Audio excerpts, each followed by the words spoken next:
জুলাই সনদের ভিত্তিতে, জুলাই সনদ বাস্তবায়ন আদেশের ভিত্তিতে নির্বাচন অনুষ্ঠিত হওয়া গণভোটের মধ্য দিয়ে বাংলাদেশের জনগণের গণভোটের রায়ের পক্ষে তাদের মতামত ব্যক্ত করা, এই প্রত্যেকটা প্রশ্নকে যারা নতুন করে কোর্টে ঠেলে দেওয়ার ষড়যন্ত্র করছে, তারা বাংলাদেশকে নিয়ে ষড়যন্ত্র করছে, জুলাই অভ্যুত্থানকে নিয়ে ষড়যন্ত্র করছে, সংস্কার নিয়ে ষড়যন্ত্র করছে।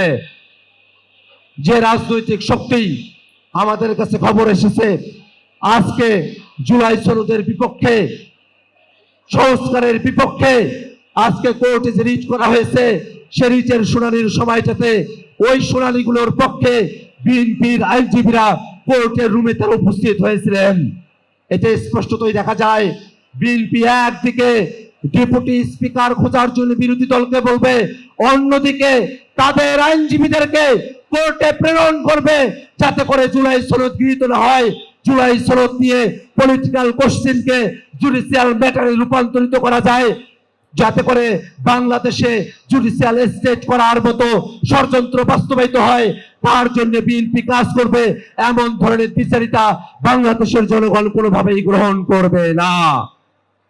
বাংলাদেশের পলিটিক্যাল কোশ্চেন গুলোকে যখন কোর্টে থেকে ঠেলে দেওয়া হয়েছিল, ত্রয়োদশ সংশোধনীকে কোর্টের দিকে ঠেলে দেওয়া হয়েছিল, কোটা ব্যবস্থাকে কোর্টের দিকে ঠেলে দেওয়া হয়েছিল, পরিণতি কিন্তু ভালো হয় নাই।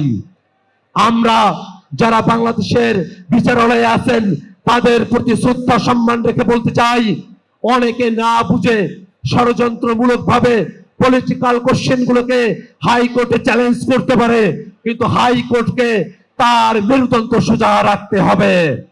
হাইকোর্টকে স্পষ্ট করে বলতে হবে, হাইকোর্ট সুপ্রিম কোর্ট কোন পলিটিক্যাল কোশ্চেন ডিল করতে পারে না। হাইকোর্ট সুপ্রিম কোর্ট শুধুমাত্র আইনগত কোশ্চেন ডিল করবে। হাইকোর্ট সুপ্রিম কোর্ট কারো ষড়যন্ত্রের ফাঁদে পা দেবে না।